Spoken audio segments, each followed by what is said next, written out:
As Brahmaji himself says in the Srimad Bhagavatam, after the Brahma Vimohana Leela, Lord Brahmaji submitted various prayers to Krishna. Wonderful prayers. One of the things that Lord Brahmaji prays to Krishna is Shreya Shrutim Bhakti Mudasyate Vibho.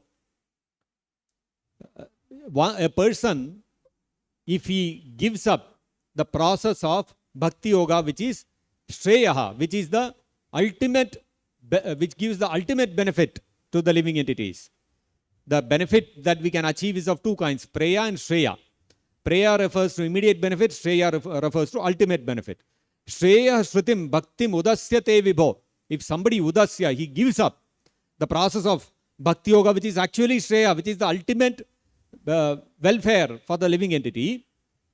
And what does he do? He gives up Bhakti Yoga. Shreya Shrutim Bhaktim Udasyate Vibho. Klishyanti ye kevala bodhalabdhaye.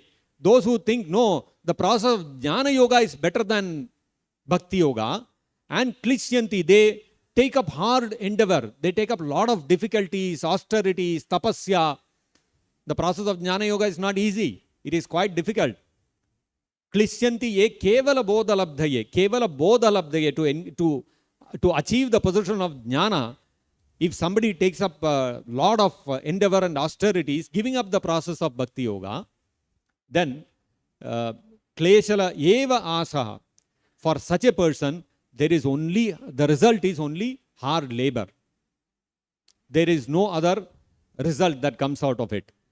And Brahmaji gives an example to illustrate this. He says, Sthula tushavagatinam, yatha sthula tushavagatinam. Just like somebody takes paddy and threshes it. By threshing it, you take out all the grains, wheat or rice or whatever is, you take out all the grains. Now the empty husk is left behind. Now somebody says, oh, by beating that paddy, you are getting so much grains. Now all this leftover husk is there. Let me start threshing it and I will get grains from it. Will you get anything? It is empty husk. You can go on beating the empty husk. What will you get? Only you are beating that husk. That endeavor is the only end result. You don't get anything else. Similarly, by simply engaging in the process of Jnana Yoga, giving up the process of Bhakti Yoga, it is no different from beating empty husk. In other words, like empty husk does not contain anything in itself, the essence, that grain has been removed from it. Similarly, Jnana Yoga by itself is like empty husk. It has nothing inside.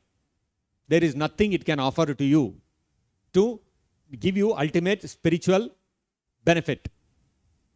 Just like the empty husk cannot give you grains, Jnana Yoga also cannot give you ultimate welfare, ultimate spiritual liberation. It cannot give you. Only when there is grain inside the husk, you beat that husk, it has some meaning. Similarly, only when somebody engages in the path of Jnana Yoga, mixing it with Bhakti Yoga, then some result can be obtained. One can come to the stage of realizing Krishna is the Supreme Person, and one can engage in Bhakti Yoga completely. Therefore, one can understand that whether one follows the path of Jnana Yoga or Dhyana Yoga or Karma Yoga, unless Bhakti is there, unless devotional service, unless it is coupled with the devotional service, then it is like beating empty husk. It has got no meaning. Therefore, in the process of Bhakti Yoga, the Bhakti Yoga begins from the point where Dhyana Yoga culminates, which is development of faith, conviction of who is the Supreme Personality of Godhead. Adav Shraddha. Shraddha is the beginning of Bhakti Yoga.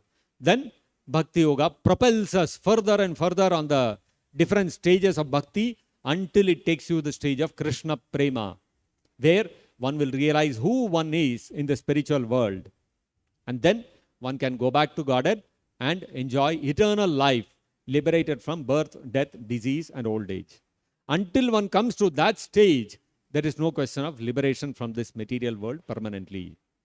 And therefore, one should not get bewildered by these descriptions of great siddhis which great yogis obtain, and the various perfections that the yogis obtain by practicing this yoga, asana and pranayama and all these things.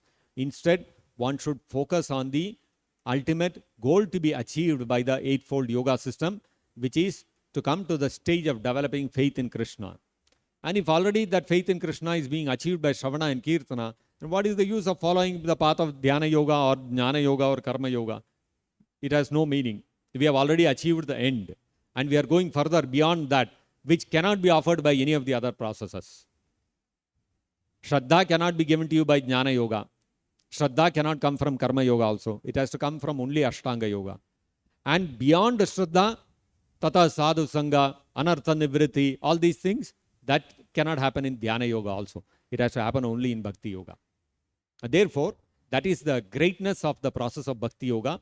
One has to understand the topmost, the supreme position of Bhakti yoga. We have to value what we have got. What we have got is not an ordinary thing.